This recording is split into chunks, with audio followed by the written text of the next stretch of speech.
think about is how I'm very comfortable with me right now as I am. So I'm comfortable with how my time is my time.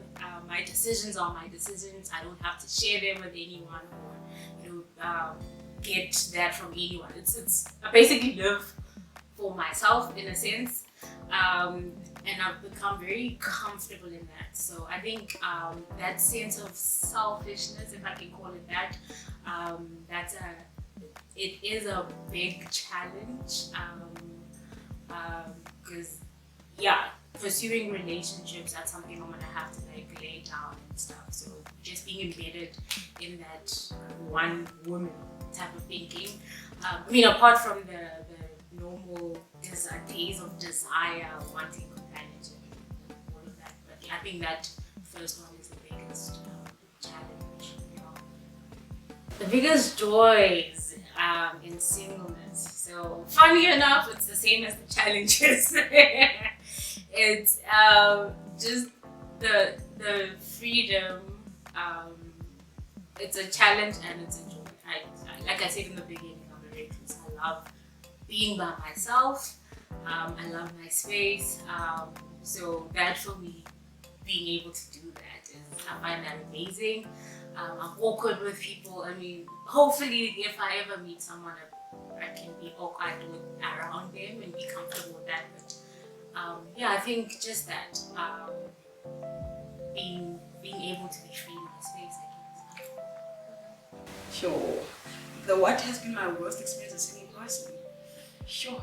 The one big thing I can tell you is being ghosted. Like, ghosting is very real. You meet somebody, they act like they like you and they say the stuff and they pretend to be as Christian as you are, try to speak the right language, so you think. And then all of a sudden the person disappears and stops communicating. And for me that is one of the worst things because it talks a lot of deceit. When somebody just gives you a picture that they're not and then they try to live it and then it fails and then next thing they ghost you. I'd rather somebody live my life by saying, hey, no, I can't handle this thing of yours. You are living a different path that I can't handle, and then just leave. Don't, just ghost somebody. Like, come on, man, that's not on. Yeah. Sure. What's the most important thing I've learned in my singleness? I've learned to be content, especially when I was part of celebrating my friends' weddings and unions and all of that. I've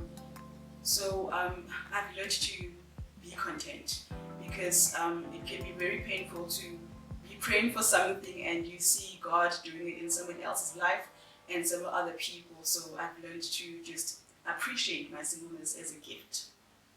I think the main tool to categorize them is freedom and time, right?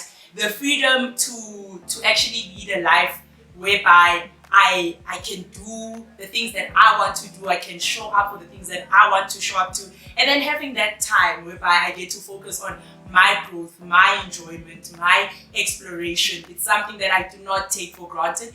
It's something that I'm fully aware of, that one day when I get married, I won't have all that freedom to myself because I'll have to think of the next person being my spouse and the time. So I've really enjoyed that. I've enjoyed that when I'm tired, I can just take a breather and do me. So freedom and time has been really a blessing. Has there been enough attention given to single men and women in the church? I believe if we're talking about the church in general, I think now in our generation, the church has really made a great effort to address the sermons on relationships. In the past, it wasn't the case, and a lot of people in Christianity had to rely on the worldly view of how to do dating, how to treat marriage and your season of singleness. But lately, I've come across a lot of opportunities whereby I could learn about singleness, whether it be in the church family I have, our cell group, our friendship circles, online ministries that teach on singleness. So I do believe that there's a greater effort that has been made, and that it would differ then when it comes to the local church and what your church does in terms of now singleness. one thing that we have to recognize is that sometimes that attention, it won't be packaged in this is something for single people. It'll just be something for everyone, and you are still a person at the end of the day. Yes, your demands of life might be different, but we show up for them and we really apply ourselves, to them. It doesn't need to be addressed and titled for singles, but whenever there's things done for Christians, for Christian learning, we take it on and we use it in that season of singleness so that it can propel us when we're at the next level of our lives. Okay. I think that depends. It depends on which church you go to. There are some churches that do have dedicated singles ministry and events for singles. And then there are other churches that don't do well in that space. So I think it really depends on the church that you go to. I think as a universal church, or in the universal church, I think there is enough resources on empowering single people and just making sure that they know that they have purpose in their singleness and all of that. So it might not be attention and care in that way, but I think the resources are there. And then local church-wise, it depends. It depends on the church. Yeah. You cannot do ministry in your singleness. Singleness does not have a place in the gospel. I don't think that is correct at all. I mean, Paul himself disputes that. He was a single person. He encouraged singleness. So I think if you go to Paul number 1, you already know that as a single person, very valued and very useful to the mission. So I think that's not correct. So I don't believe that this is true.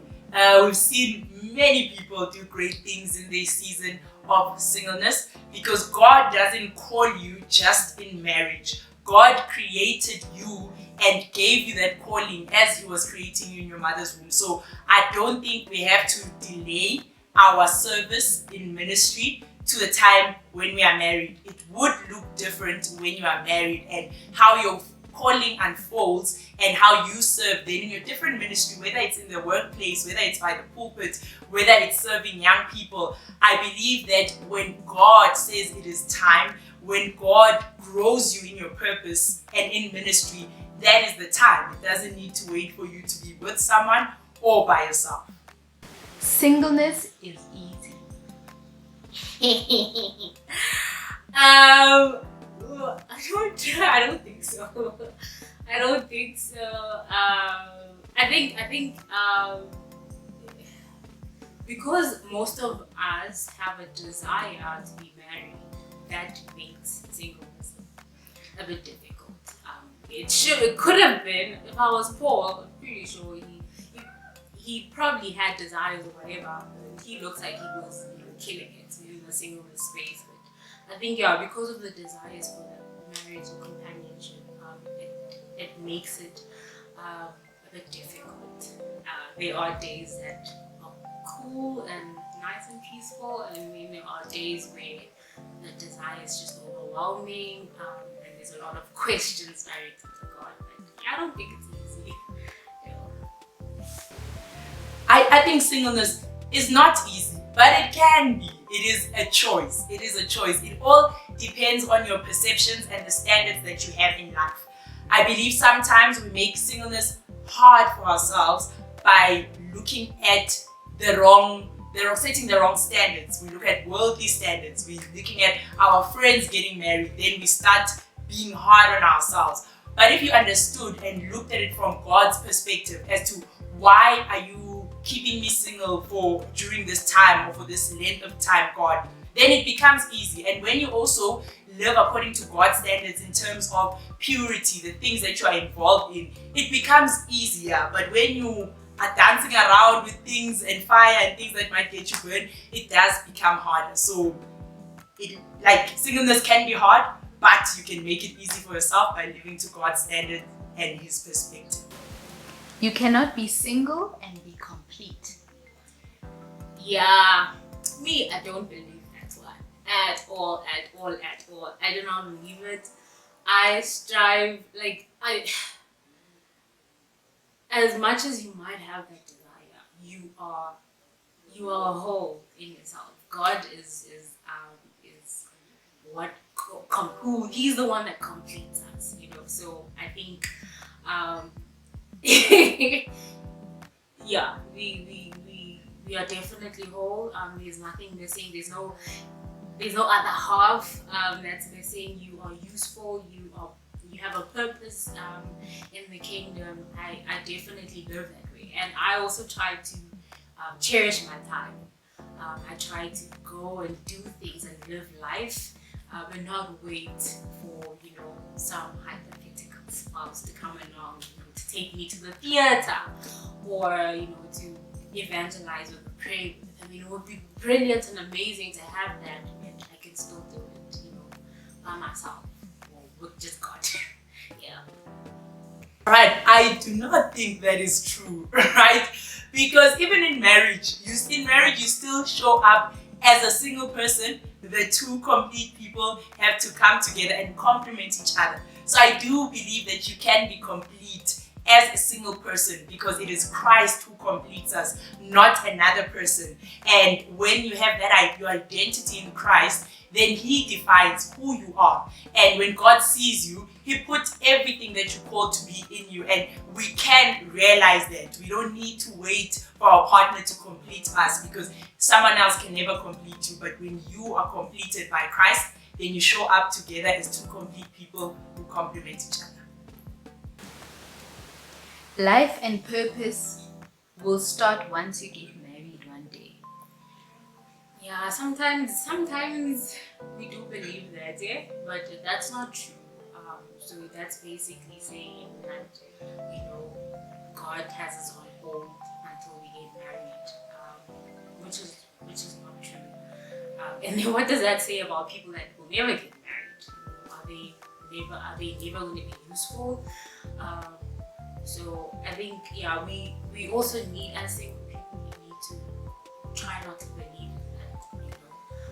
As difficult as it might get, it's important to know the value of the unit, me as myself, before I meet someone else, and to know my purpose before I meet someone else. I can't expect someone else to bring that out of me, or to tell, or to expect that person to be the start of me walking that out.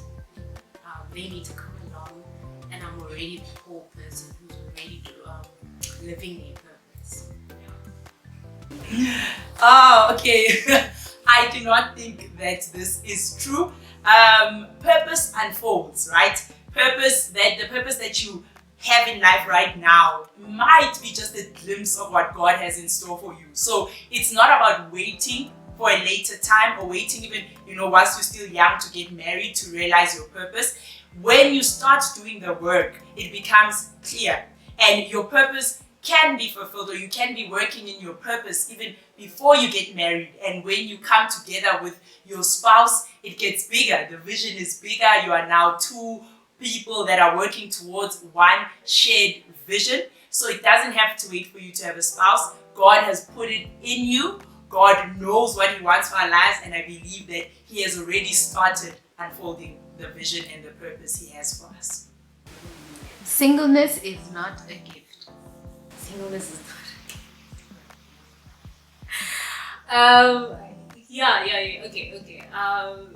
So, mixed emotions about that one, that phrase. We use it quite a lot in the church. The gift of singleness. Some people think they have the gift of singleness because they are convicted and believe they'll be, single all their lives. I don't know. I think I don't know if it's a gift or not, but I think God definitely uses all of our seasons, however long they last, to fulfill His purpose in that space. I definitely don't consider it a gift, but some people might, and that's cool. But yeah, that's me. Right. I believe that singleness is a gift. Like I did mention earlier on, freedom and time. You know, time is one of the most precious gifts ever, right? And I think when you see that as a gift, you start living it out differently. You start enjoying the gift that you have. Sometimes it's longer than others, but when we don't appreciate the season that we're in now, and we keep on waiting to get there, it becomes harder to see the gift that we have.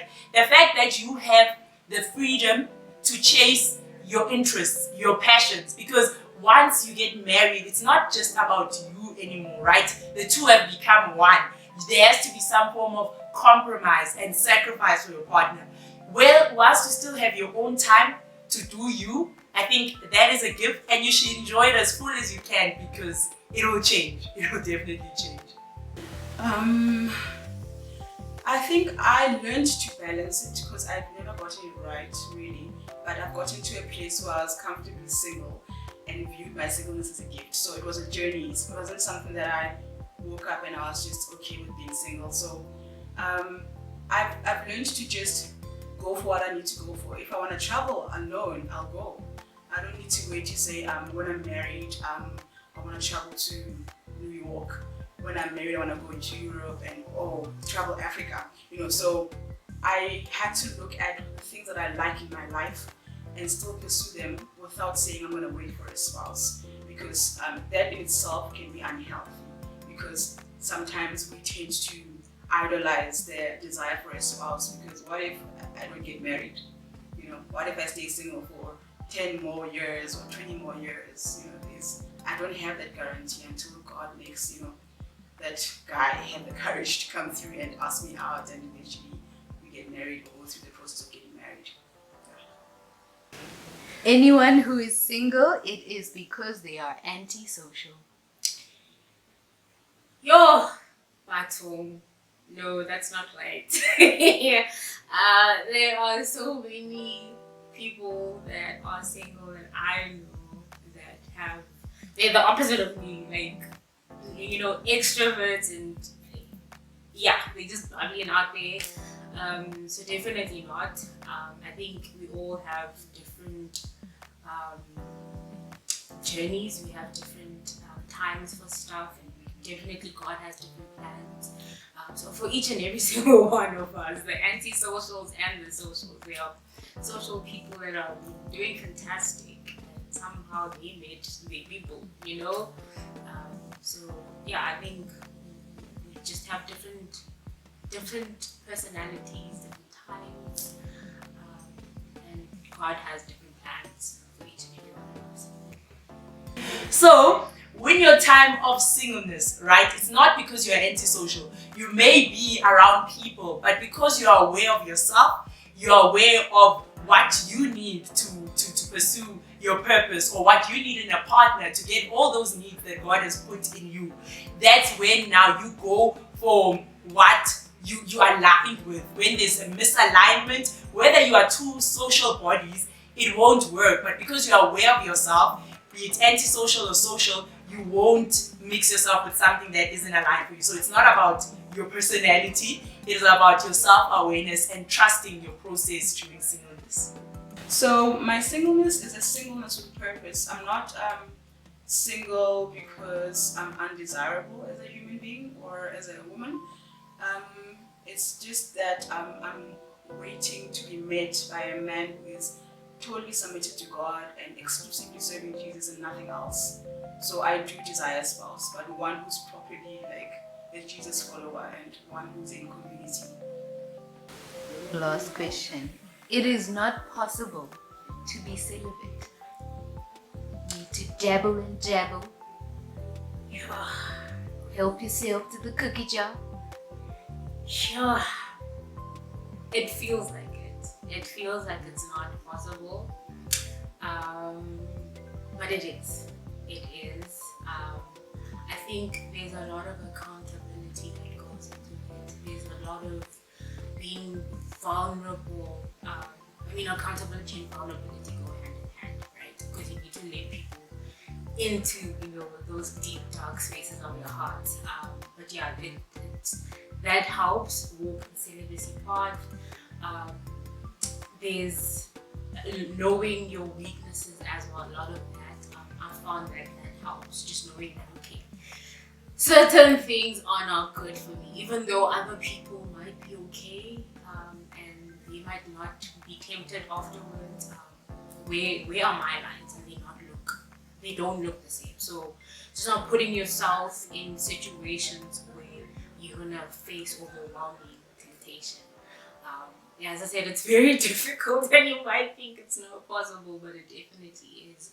There are, Christians, a lot of Christians that are strongly convicted and that are living a life of celibacy, just honoring God in their bodies, or with their bodies like that. I think it also goes just your relationship with God. It goes beyond.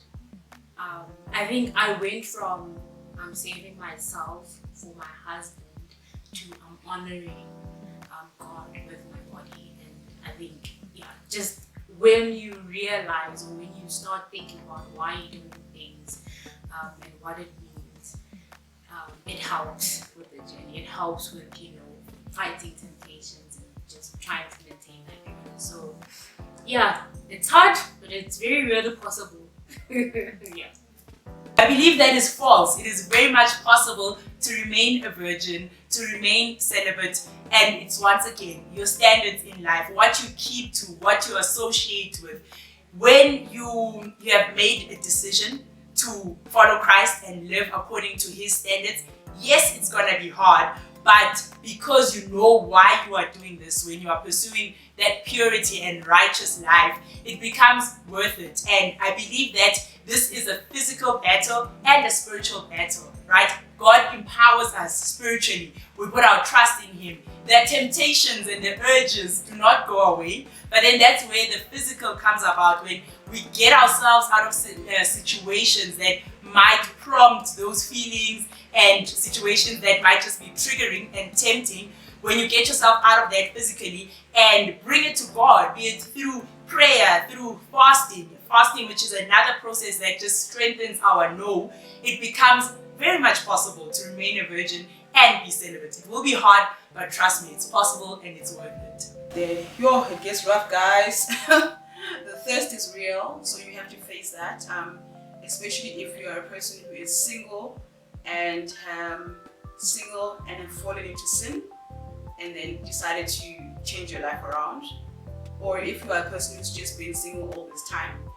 You need to learn to be content and be in a community of believers that are content and learning to seek God in a healthy way and with no dodgy business. So, and being single is not horrible. You can be single and still enjoy your life, because just because you're single doesn't mean you're less a human. You're not called out to a human.